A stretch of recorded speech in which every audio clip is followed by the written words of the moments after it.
केडियानोमिक्स के फाउंडर सुशील केडिया जुड़े हैं। उनसे समझते हैं कि मार्केट में इस समय वो क्या व्यू रख रहे हैं। Sushil ji, good morning. शुरुआत करते हैं ऑटो स्पेस से। यहाँ पर लगातार तेजी रही है, आपने भी यहाँ पर लगातार तेजी की बात की है। अब क्या करें यहाँ पर, जिस तरीके से सारे स्टॉक्स ऑल टाइम हाई पर इस समय मोर और लेस हैं, यहाँ क्या व्यू होगा अब? शॉर्ट टर्म में मुनाफा वसूली। देखिए, कल ह्युंडई की खबर आई, एक ही दिन में 11,000 गाड़ियां बेच दी। पर स्टॉक ने क्या किया? कल के हाई से 6% नीचे बंद हुआ। तो जब बोरीवली, कांदिवली, दहिसर, वसई तक सारी दुनिया जाके ऑटो के स्टॉक्स ले रही है, बेच के कौन गया? पहलवान। तो मैं पहलवान के साथ रहूंगा। एक बार मुनाफा वसूली है ज्यादातर ऑटो स्टॉक्स में। अगर ह्युंडई हमें 2400 के आसपास मिल जाता है, बाई सिग्नल आता है, तो हम दोबारा 3000 की चाल खेलेंगे। नहीं मिलेगा तो हम कुछ और काम कर लेंगे। तो हीरो मोटो, बजाज ऑटो, टाटा मोटर्स, ये सब अगले डिप में हमें लेना है। एक बार मुनाफा वसूली, लाओ लाओ में माल टिकाओ कल कोई करके गया है, तो ये हो जाएगा तो वो हो जाएगा, उसमें हम नहीं पड़ेंगे, हम भाव से चलेंगे। ठीक है, ये हो गई बात ऑटो की। अच्छा, वो वीरे दी वेडिंग होगी या नहीं होगी? मार्केट तो वापस 3 दिन से थोड़ा ढीला पड़ गया। एक इतने अच्छे बड़े मूव के बाद 1000 पॉइंट की रैली हुई, वहां से अब करीब करीब हम फिसल चुके हैं, करीब करीब 200-250 पॉइंट। वीरे दी वेडिंग में रंग लाएंगे वीरे दे यार, जैसे ऑटो के stocks sector by sector, sector by sector ये झूम झूम के नाचेंगे। हमारी पहले ही बात हो चुकी है, इंडेक्स जो है फूफा है, और ट्रंप जैसा बड़ा फूफा अगर एक बार में मुंह फुला लेगा, उस टाइम अगर इंडेक्स थोड़ा करेक्शन दे देगी, नाचती बारात थोड़ा थोड़ा आराम करके आएगी, तो लंबी दूर तक जाएगी। आप एक बार पीसीआर से अनुरोध है, निफ्टी की आवरली चार्ट जो मेरे स्क्रीन पे, उसे आप दिखाएं। निचले भाव से जो रैली हुई थी, हम उसकी सपोर्ट लाइन पे आज हैं, और एक रीबाउंड में एक्सपेक्ट कर रहा हूं 25,350-60 तक। और अगर ये लाइन टूट भी जाती है तो 24,900 पकड़ लो आप। तो इंडेक्स अपने काम करेगी, 50 स्टॉक्स हैं इंडेक्स में, बैंक निफ्टी अपने काम करेगी, पर इंडिविजुअल स्टॉक्स इन इंडिसेस में अलग अलग काम करेंगे, और उनको पकड़ना हमारा काम है।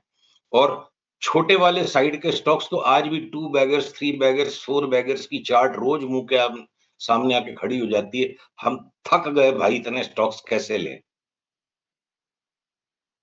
तो चलिए उन्हीं की बात कर लेते हैं फिर। 2 बैगर, 3 बैगर, 4 बैगर, कौन कौन से स्टॉक्स, कहाँ कहाँ से, किन सेक्टर्स से? अब देखिए, अगर मैं पीसीआर से अनुरोध करूंगा कि अगर मिनट भर अगर मेरे स्क्रीन पे इस चार्ट को लगातार बनाए रखें।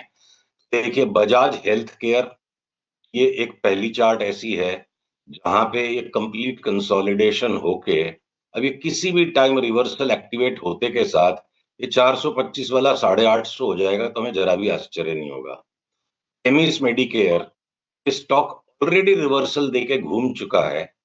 हाँ, अगर ये 132 वाला 400 रुपये हो जाए तो मुझे कोई बड़ी बात नहीं लगती है। कोपरान, ठीक है, काफी वॉलेटाइल हो जाता है बीच बीच में। अगला पड़ाव मुझे इसका लगता है अगर 550 तक चला जाए तो बड़ी बात नहीं है, लॉन्ग रन में तो हम और भी बहुत ज्यादा बुलिश है। एक बार 4-6 महीने की ही बात करते हैं। अब ये मेडिको रेमेडीज, अगर 90-110 तक भी चला जाए, 44 रुपए का स्टॉक, तो कोई अचंभा नहीं होगा, कंफर्म्ड रिवर्सल हो चुका है। शेल बी लिमिटेड पे हमारी पास्ट में भी बात हो चुकी है। सारी वीकली चार्ट से, जिससे आप ज्यादा डेटा देख सको, यहां से बाई है हमारा। एक राउंड टेक प्रॉफिट होने के बाद थोड़े से डिप में हम इसको वापस लेंगे 375 तक। देखिए, ये रोज नई नई टिप्स, नए नए स्टॉक्स पे जो लोग काम करते हैं, लाइफ टाइम परचेजेस जो है ना, ये Procter and Gamble health and hygiene जैसा, हाइजीन एंड हेल्थ केयर जैसा stock life time generational wealth builder trend दे रहा है। इसकी इंडियन एंटिटी, यूएस एंटिटी का ट्रेंड नहीं है।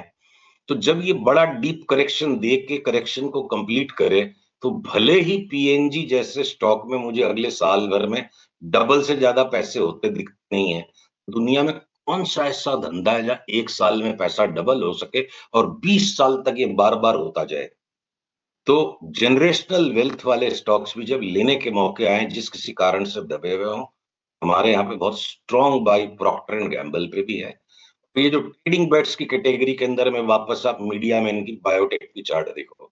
जैसे किसी भी दिन ये ऊपर बंद आना शुरू हो जाएगा, ये हो सकता है 4-5 बैगर बन जाए। ये देखिए 4-5 बैगर्स में सावधानी रखनी है। बहुत ज़्यादा ज़ोर से ऊपर भागेगा, वो झटके भी बहुत ज़ोर-ज़ोर के देगा, रिस्क हायर होती है।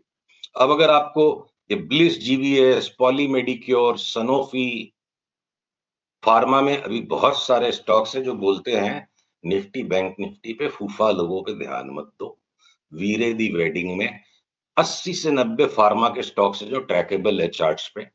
20-25 के अंदर में अब एक बड़ा नया ट्रेंड शुरू होगा। कुछ में थोड़ी बहुत मुनाफा वसूली होगी। एफएनओ स्टॉक्स में इस समय आपके टॉप बायर्स और टॉप सेल्स क्या होंगे सुशील जी? हाथ कंगन को आरसी क्या, पढ़े लिखे को फारसी क्या। सीआर से अनुरोध है, स्क्रीन को वापस शेयर करके रखिए।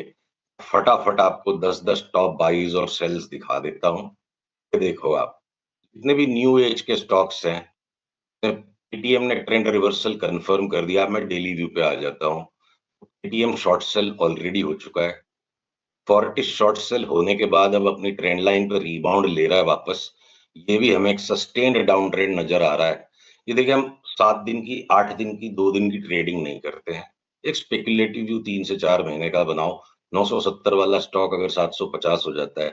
अल्ट्राटेक सीमेंट जो लार्ज प्लेयर्स के काम की चीज है, 20% से ज्यादा की लार्ज कैप्स में आपको मूव जनरली नहीं मिलेगी। अल्ट्राटेक में भी सेल आ गया। आइनॉक्स विंड थोड़ा छोटा वाला स्टॉक है। हमें लगता है अगले फॉल में जो भी है किसी भी दिन इस ब्लू लाइन के नीचे बंद आएगा तो शॉर्ट सेल ट्रिगर हो जाएगी। 110 का भाव। एलटीएफ जो आसमान पे चढ़ के बैठा हुआ है और एकदम इसके सारे पैटर्न्स कंप्लीट हो गए हैं। जिस दिन भी इस ब्लू ट्रेंड लाइन के नीचे बंद आ जाएगा, हमारा बहुत भीषण सेल कॉल आने वाला है कि ये सस्टेन्ड आधा हो जाए भाव। ये हिंडाल्को, कॉपर, जिंक, एल्यूमीनियम की अंडरलाइन कमोडिटीज की सबकी चार्ट अगले 4 से 6 महीने में 30% के डिक्लाइन को इंडिकेट कर रही है। उससे हम इन्फ्लुएंस नहीं है। इंडिपेंडेंट चार्ट रीडिंग में हिंडाल्को ऑलरेडी शॉर्ट हो गया। एम्बर फ्यूचर्स में आज सवेरे शॉर्ट सेल आ गया।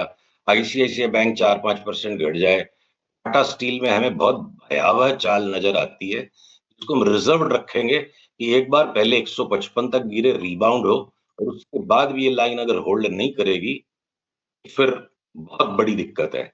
एचडीएफसी एएमसी में 15-20, 20-25% का करेक्शन ट्रिगर हो चुका है। जेएसडब्ल्यू एनर्जी लास्ट वीक अपनी बात इन पासिंग हुई थी जेएसडब्ल्यू एनर्जी पे। इसकी चार्ट देखो, मुझे भयानक लग रही है। यहाँ एक सेल ट्रिगर हुआ है, सौदा बढ़ाने का मौका आएगा 494 के नीचे। तो ये हो गए कुछ हमारे नाइका वाइका में सारे चार्ट्स नहीं दिखा रहा। जितने भी new age stocks including Eternal अब सब शॉर्ट है, सबकी साइकिल पूरी हो गई। AB Capital terminal triangle pattern बना रहा है कि निफ्टी के रोज-रोज के फ़ेवर बदलेंगे। मैं 3 से 4 महीने की बात कर रहा हूँ। और भी स्टॉक्स हैं लिस्ट में। मैं अब आपको कुछ लॉन्ग्स पे लेके चलता हूँ जो इस भयानक बाजार में भी लॉन्ग्स है। भारत हेवी इलेक्ट्रिकल्स हर पुलबैक में बाई। बजाज ऑटो हर पुलबैक में बाई। मदरसन फ्यूचर्स हर पुलबैक में बाई। ओएफएसएस फ्यूचर्स हर पुलबैक में बाई। यस बैंक थोड़ा बढ़ गया है। इसके अंदर एक बार 20 एक रुपए के आसपास आए तो भाई। एनएचपीसी काफी बढ़ गया है। 2-4 रुपए की जगह रख करके चलिएगा। लंबी चाल है इसके अंदर। ये देखो कहां तक की हम मूव एक्सपेक्ट कर रहे हैं, 120 तक की। इंडस टावर्स में बड़ा बाई ट्रिगर हो चुका है। Every pull back is a buy. 500 रुपए तक की जगह लगती है। इंडियन ऑयल कॉर्पोरेशन, एक एक करके रियल एस्टेट के सारे स्टॉक्स में बड़े ब्रेकआउट्स आते जा रहे हैं। लोढ़ा भी फ्यूचर्स में ब्रेकआउट आ गया। 1800 तक की चाल हम देख रहे हैं 3-4 महीने में। ये भारत डायनामिक्स और बैंक ऑफ बड़ौदा और ये एसबीआई कार्ड फ्यूचर्स, हमें लगता है कि एक बार 1100-1200 का भाव हो जाए। दो स्टॉक्स में पर्टिकुलरली मेंशन करना चाहूंगा। कोटक महिंद्रा बैंक, जिसने पार्टिसिपेट ही नहीं किया पिछले 8-10 महीने में। मुझे लगता है बैंक निफ्टी का बड़ा आउट परफॉर्मर ये होगा। Quality company, quality stock, quality chart and very strong up trend has started. एक जो बड़ी कॉन्ट्रा बेट है इस वक्त की बात को समेटने के लिए मैं आपको कहूं कि इंडसइंड बैंक की इस चार्ट को आप देखो।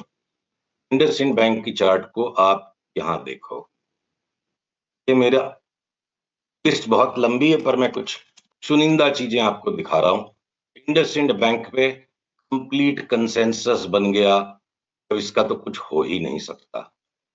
जब ऐसी निराशा चारों तरफ छाती और ये जो पैटर्न बन गया है, जिस दिन 758 759 के ऊपर बंद आएगा, 1000 रुपये तक की जगह रख के हम लॉन्ग कर देंगे, जो भी लोएस्ट भाव है उसको स्टॉप लॉस लगा के 950 1000 जो भी जाए। Extreme bearish consensus, chart is right for ये जो रैली यहां से शुरू हुई थी क्रैश डे से, इसका फिनाले जो आए, 30 से 35% का स्क्वीज आ जाएगा बिल्कुल।